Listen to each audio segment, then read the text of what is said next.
very few of us are farming with horses anymore, like my grandfather did. And it doesn't mean he was wrong, and it doesn't mean what I'm doing is right. It's just the technology has changed, and we're feeding people. We're both doing the same job. It's just we're doing it different ways.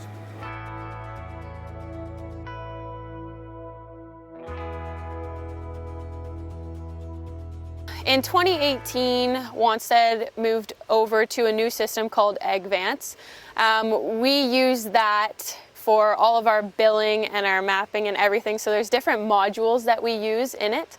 And I mainly focus on using the mapping, the planning, and the nutrient recommendation modules. I have the ability to map every one of our customers' fields, which helps us a lot with any of our custom application. They get the GPS points all the way throughout the field, so it's exact to what they drove through the field as, and then they take each point and those points are mapped there as well. So when those come back to us, I can import them into our AgVance system, take a look at them, and then I have the ability to run a nutrient recommendation. When we get these sample results back, we get a map generated of, see, these are the pH values, and it kind of generates a map like this for us that shows the different zones of where the pH is. As you can see, it creates zones here based on the points from when they took those samples. So you can see it's a lot higher phosphorus values at the front of this farm than it is at the back, 25 to 11. The low phosphorus, we are going to put a higher quantity of fertilizer, closer to 500, 600 pounds up here. So this map gets sent out to our airflow, gives us the ability for him to just go through the field without changing any settings, and as he's driving it will change the quantities when we go back and forth. So having those different plans in place ahead of time really gives a grower peace of mind, because they know that, you know, if they don't get that corn crop in, they already have a plan for if they're growing soybeans. They have their fertilizer plan, they have that chemical plan, they have it all ready to go, and sometimes growers will take it on farm as well. Sometimes doing things the way they've always been done is the right answer, and sometimes there's new ways to do things that improve the efficiency.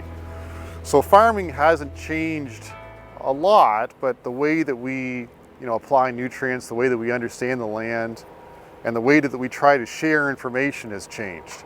There's been mapping and yield recording, soil sampling has been around for a long time, but now it's getting more automated so that you actually use the information that you have produced. That was a large problem for quite a few years, is we'd have a bunch of information, could never get it all together in a timely manner and utilize all of it.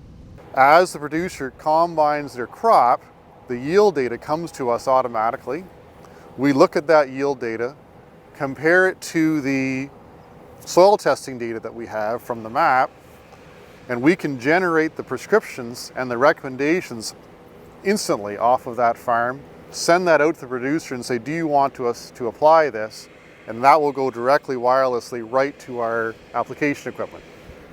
And it will go and apply the fertilizer. So that's where we are today.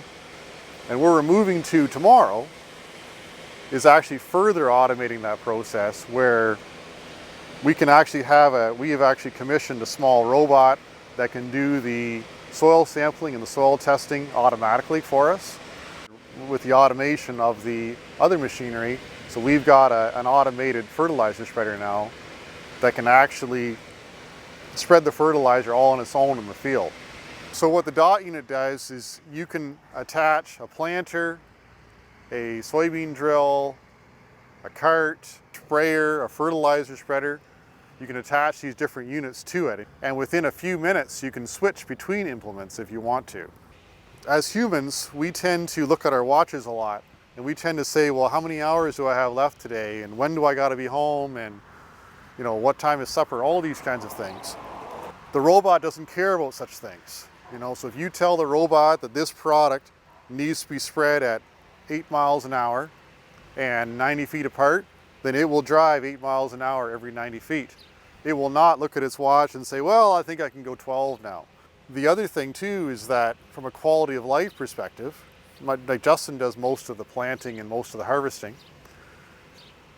If Justin is out and he wants to go home for supper, well, he doesn't have to sit there and worry about, oh, the field's not going to get planted or whatever. The machine can be out there doing that. The work is getting done, and so the overall quality of life improves. So as you can see on here, it is showing you where the machine is going to drive. I'm happy with how that looks and where it's going to go and everything. I can hit finish, accept, confirm, and if I'm happy with it, I can now hit the play button and off it'll go. You still need the farmer and you still need the agronomist to monitor these things. You still need the intelligence to actually make sure it's working right. You're just making sure that the people who have that intelligence actually have the time to monitor the equipment. I'm Erin.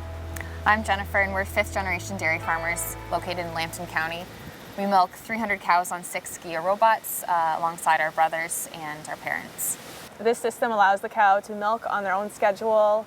They have a transponder on a collar so they can access the robot 24/7. They're fed a pellet at the robot to ensure they're meeting their nutritional needs. And the milk is sampled at each milking, each individual quarter. We can get data on the quality of the milk, the color of the milk, and if there's anything substandard, it's separated and discarded.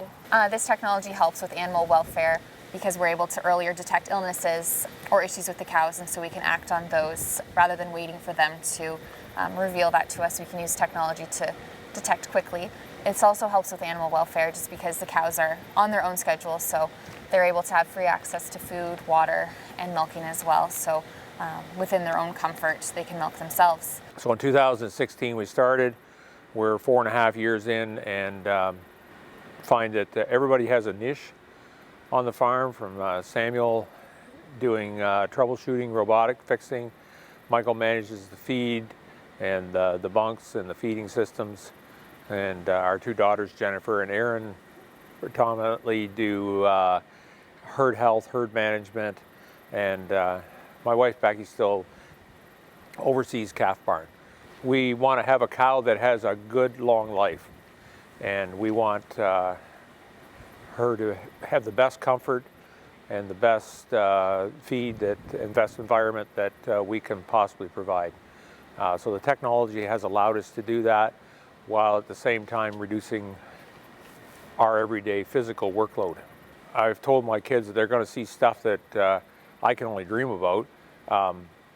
You know, we're going to see robots in the fields, robots pretty much everywhere. It's coming rapidly.